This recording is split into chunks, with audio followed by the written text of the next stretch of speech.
Hi, and welcome to the Happiness Coach podcast. My name is Lori Brandt, and I am the Happiness Coach. I believe our natural state is peace and calm, and the only thing keeping us from living life from that centered space are our limiting beliefs. It's my understanding that thoughts like, I'm not worthy, I'm not safe, or I'm not enough can be eliminated. Once revealed and questioned, they begin to lose their hold so that our natural state of greatness can rise up and into our present day experience. On this podcast, you'll listen in on real life coaching calls, interviews with leading experts, and open discussions exploring limiting beliefs and their transformation. If after listening you found it interesting or helpful, please follow and share. If it inspired you to consider becoming a life coach yourself, visit my website for upcoming ICF-approved life coach certification training dates at www.loribrandt.com. All right, let's jump in and get started.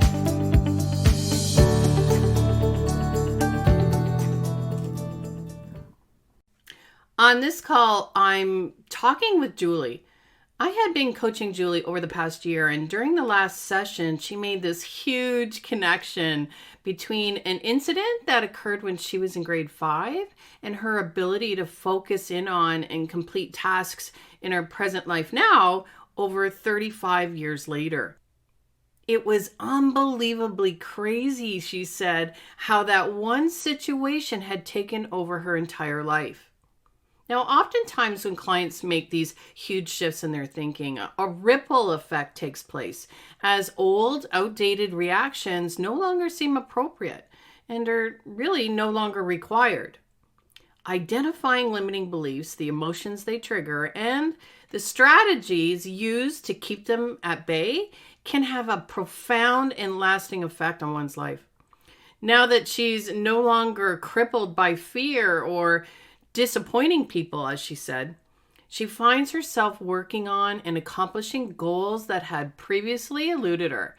I loved how Julie was able to uncover all the ways the old strategies had dictated her reactions and how now she can choose to respond differently, calmly, with focus.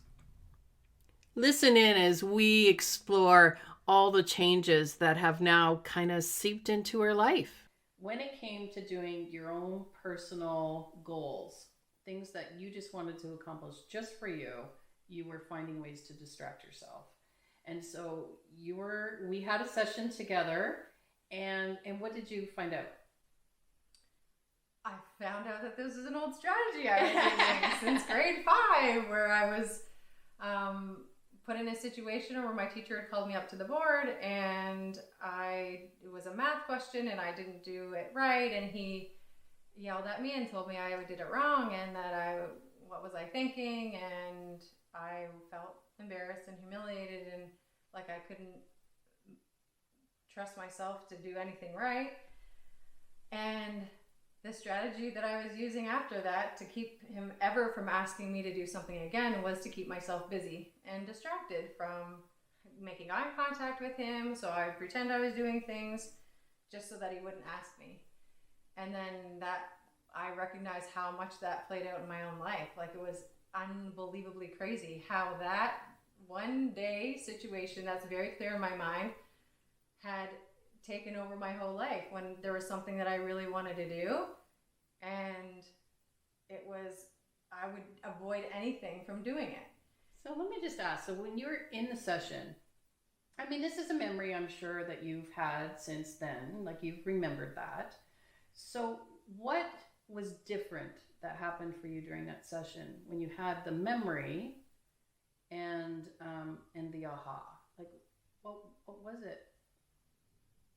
Like, I think just truly connecting that this has impacted my life in so many different ways, and keeping, I don't know, there was an emotional release for sure when I recognized that this was the cause, or this is the cause, and the strategy that I was using was so like, oh my gosh, I can't even believe that the, like when you're like, oh, well, what did you do after that? What did you do to keep from that happening again? And it was like, make myself busy. And so I just didn't want to be in the limelight ever. So all these goals that I have connect to possibly being in a limelight in the front of a classroom, in the front of a gymnasium, or a group of people, or like today online in a video. It was keeping me from doing all those things. So you were keeping yourself small, mm-hmm. keeping yourself from being in the limelight. So, and at that little girl in grade 5, she would pretend that she was busy so that she wouldn't be called on, or she would make sure that she was distracted so that, how the teacher's looking for volunteers and how is this different than when you were working with other people and accomplishing things for them?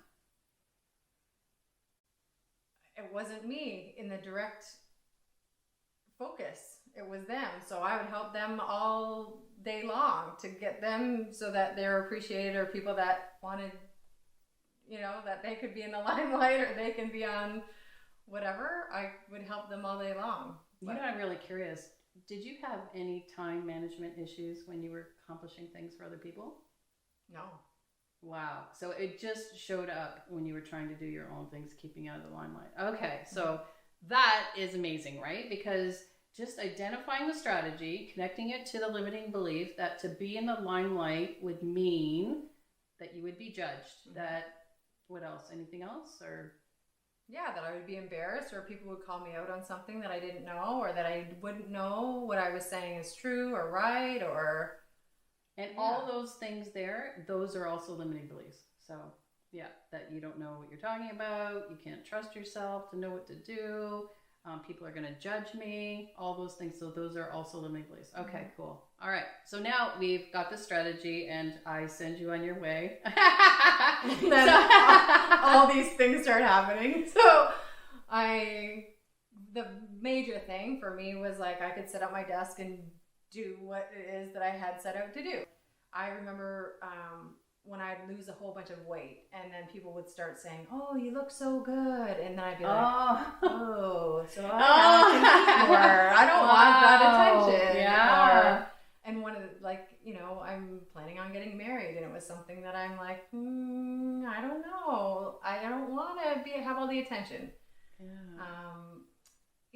There's lots of different things, and I'm taking breaks for myself and not feeling guilty about it.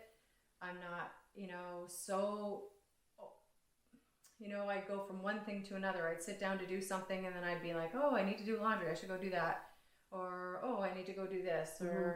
And now I can just sit, and I don't even have to do anything. Wow. Even sitting, I'd be like, why can't I just sit by myself? To meditate is one thing, to sit down and meditate and be focused, and that's a to-do, mm-hmm. but just to sit. Mm-hmm. I'd be like, oh, I should turn on the TV, or oh, I should, go and do this, or an idea would pop into your mind, and oh, I'll go do that then. And it was always like jumping around. One of the things, I don't know if everyone knows, but you have a really strong background in yoga and meditation.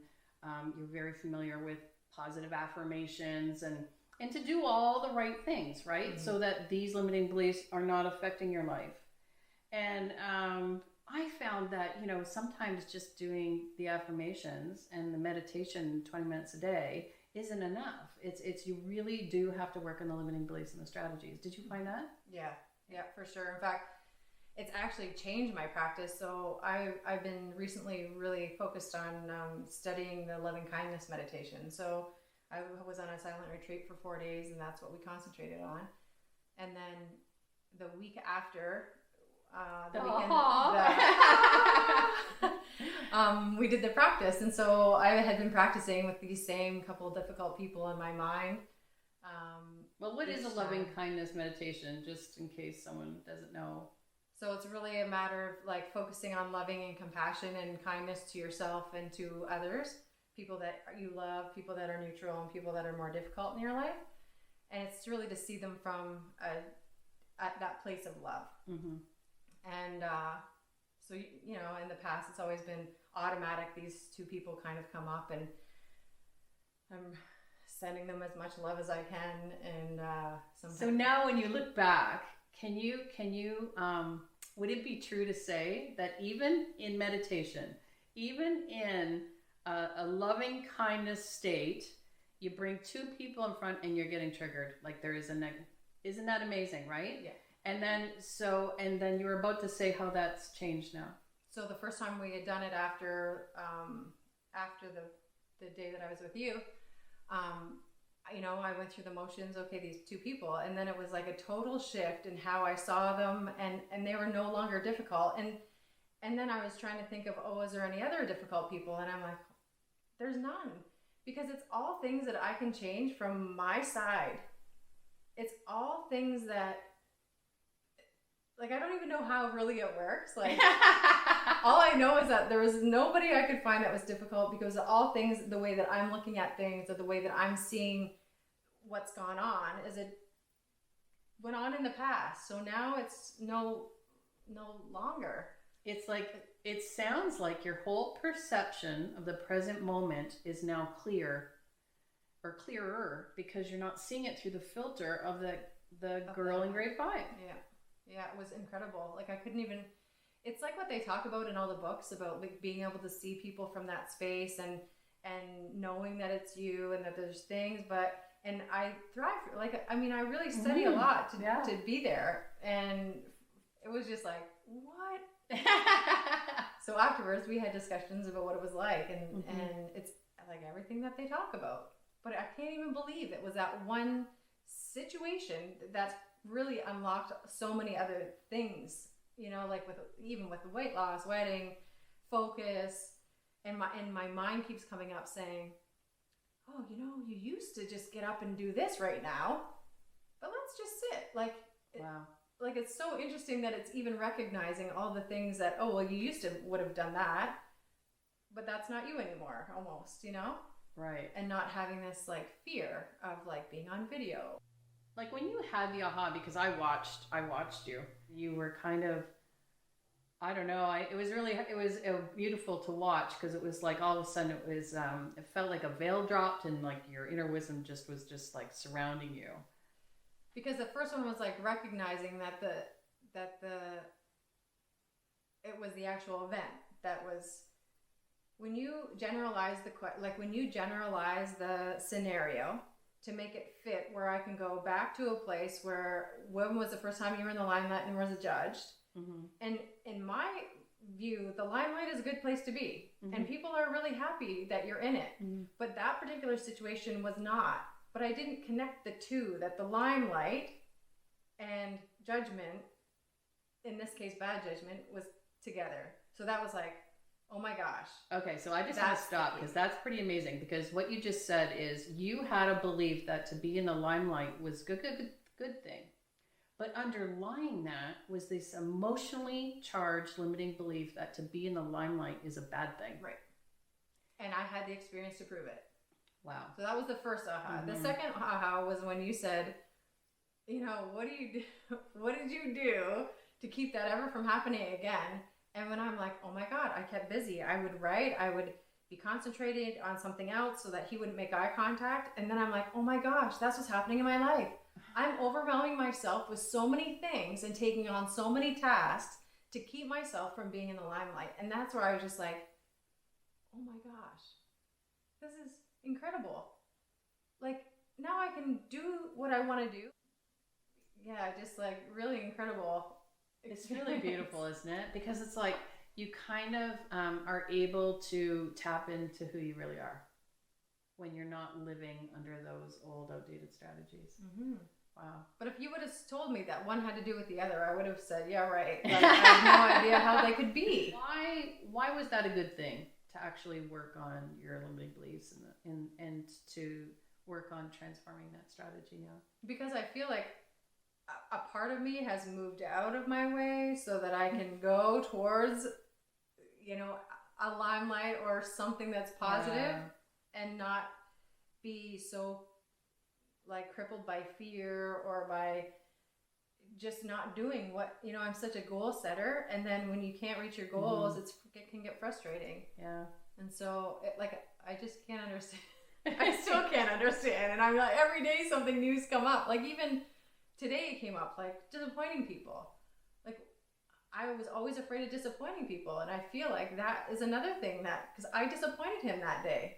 The teacher. And like that to me just came up like, oh my gosh. I think you texted me another one about people in authority. Yeah, always like anyone who's in authority or has more education than me, know better than me. And so then I don't feel like I, am educated enough to be able to share the things that I know. But I know from my own experience. And in some cases, people that are more educated by books don't have the experience needed to be able to share it. So I think that's what I find so powerful is like mentally we get it. We get that we can be in the limelight. To be in the limelight is a good thing, and we're totally capable of being in the limelight. And yet our actions are completely contradictory. Like as if no, we'll do anything but do that. Right. Yeah, I'll help anybody else do it, but I didn't want to do it myself. So mentally, you also know that you do know a lot. You are a person of authority, but every time you went to assert yourself there in the past, no, you would make yourself small. So has that changed even? Like this has only been a couple of weeks, right? Yeah. And like so new. Like already I've seen so much changes just with the focus and the connecting and the taking breaks and not feeling bad about it and losing the feeling of overwhelm of having my calendar so full that I can't handle it. Like I'm super grateful for this whole experience.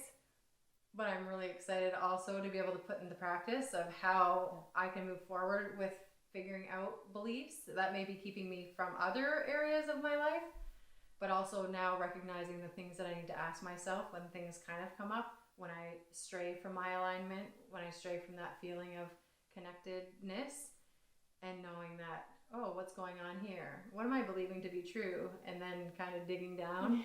And then calling you to say, can I get your help to dig down? Because it's one thing to do it by, like, I feel right now anyways, just starting to learn about it. It's one thing to get down there on your own, but like to have someone else listening and kind of helping you to get to that place, because it's uncomfortable. It's uncomfortable to go through those motions. Like, I don't want to remember those types of things all the time, Yes. And it's harder to get there on your own. So it's nice to have the ability to contact you. Well, your brain is actually wired to keep you doing what you've always done. It's actually easier. And it's physiologically, it's got a connection to stay out of the limelight. And so that will be your automatic response unless you bring awareness that it's not working for you, and then you can do something different. So you did one-on-one coaching, but you also tried the ebook, the free ebook. Did you find that helpful? Yeah, very helpful. When we talk about alignment, do you feel you're more in alignment now that you've identified that strategy more often? Mm-hmm. And I call myself the happiness coach, but really the happiness coach, it's all about coaching others and myself to be in a place in alignment as often as I can. Mm-hmm. And in order to do that, to clean up as many limiting beliefs and strategies as I can, so that I can be in that place of loving kindness, like in that meditation in real life. Mm-hmm. So can you see a difference now with respect to being able to do that, to say that you're in a natural state of peace and calm more often now? Mm-hmm. Would that be true? Absolutely. And I think it's created some space too, like to, I don't know, mind's a weird thing, but I think like it's even just coming and reminding you like, oh, this would be what you used to do. And then going, okay, that's not what I choose to do anymore. And it just gives you that little bit of extra space to be able to make the conscious choice instead of just going through the automatic motion. Yes. Which I also found really interesting. Like it's just... You get to choose. Yes. Oh my gosh, it's so exciting. Mm-hmm. So if this interests you at all, there's a couple things you might be interested in. One is one-on-one coaching, and you can just pop over to my website for that. There's a link below probably with this post. There's a free ebook that you can get on the strategies that keep us stuck. And also there's a conference coming up, and this is where we're going to work with everyone to help identify the limiting beliefs and the strategies that might be operating in their lives. So Thanks, Julie. I just so love that you were open to come on and share it. And because I don't often get to talk to people after they identify the strategy, they usually, they're gone. So I've really enjoyed hearing all the little successes, all the changes, all the transformation. Yeah, thanks so much for all your help and support through the whole process. It was so great to be able to get it in. Yeah. Thank you. You've been listening to Lori Brandt, the Happiness Coach. If you enjoyed the program, please go to iTunes and follow, rate, or leave a comment. If you're interested in one-on-one coaching, life coach certification, go to my website, loribrandt.com, or perhaps even attending our Unleash Your Greatness conference so greatness can reflect back in beautiful Ridgeway, Ontario at the Buffalo Canoe Club on the shores of Lake Erie. You can learn more at www.unleashmygreatness.com.